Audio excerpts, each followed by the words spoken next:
Donc, correction des mots dictés. On a travaillé sur le son ouin aujourd'hui. Donc, le son ouin, les enfants, O-I-N, bien sûr. O-I-N. Hop, le O, je l'aimerais bien petit. O-I-N. Ou on peut l'écrire aussi, ça dépend, O-U-I-N. Mais attention, il n'y a que deux mots qui s'écrivent de cette façon. O-I-N, O-I-N. O-I-N, O-U-I-N. Voilà. Donc le premier mot, une pointure. Point, tu, re. La difficulté était seulement dans le son ouin. Ensuite, du, plus loin, foin. Celui-là était très simple. Il n'y a aucun piège. Le coin. Donc le coin. Pour le son que, quand on ne sait pas, on prend toujours au plus simple et au plus fréquent. Dans la langue française, le que qui est utilisé le plus souvent, c'est le C. Surtout quand il est accompagné d'une voyelle, parce qu'il ne fait pas le son E. Donc on va choisir C-O-I-N, le coin. La lettre K, pour faire le son que, et le QU, pour faire aussi le son que, existent bien sûr, mais ils sont beaucoup moins fréquents. D'accord? Je les mets entre parenthèses pour vous expliquer que ça existe, mais que le plus souvent, on utilise le C, le que, le coin. Ensuite, après le foin, excusez-moi, on a d'abord un pingouin, les enfants. Un pingouin. Un pingouin. Et là, c'était le mot piège.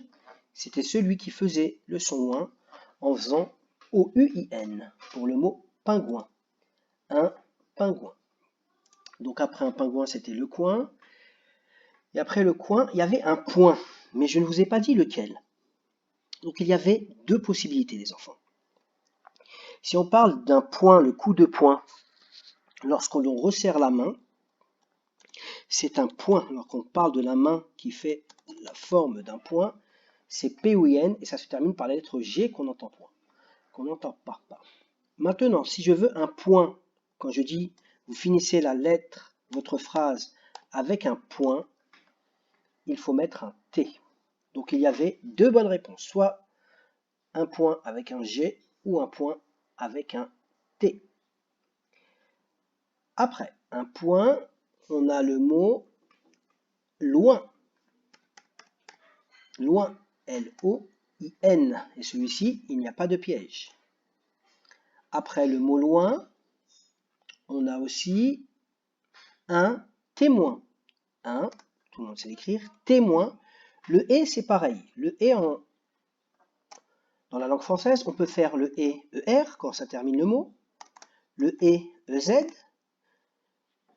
On a plusieurs et qui nous est disponible dans la langue française. Mais lorsque on écrit un mot et qu'on ne sait pas lequel utiliser, surtout quand le et est au milieu d'un mot, on utilise souvent le e accent. Donc T, T-E, M-O-I-N, un témoin. D'accord? Donc je me remets là, un témoin. C'est écrit comme ça. Hop là. Après un témoin, il fallait écrire un babouin. Et là, c'était le deuxième mot qui portait un piège et qui était le ouin, O-U-I-N. Un babouin. Et vous avez remarqué que les deux mots, donc un pingouin et un babouin, les deux mots qui ont le son ouin, O-U-I-N, sont des animaux. Après, il y a le mot besoin. C'est comme le son z. Il n'y a pas beaucoup de lettres, de mots dans la langue française qui font le z avec la lettre z, les enfants. Le plus souvent, c'est avec le son s.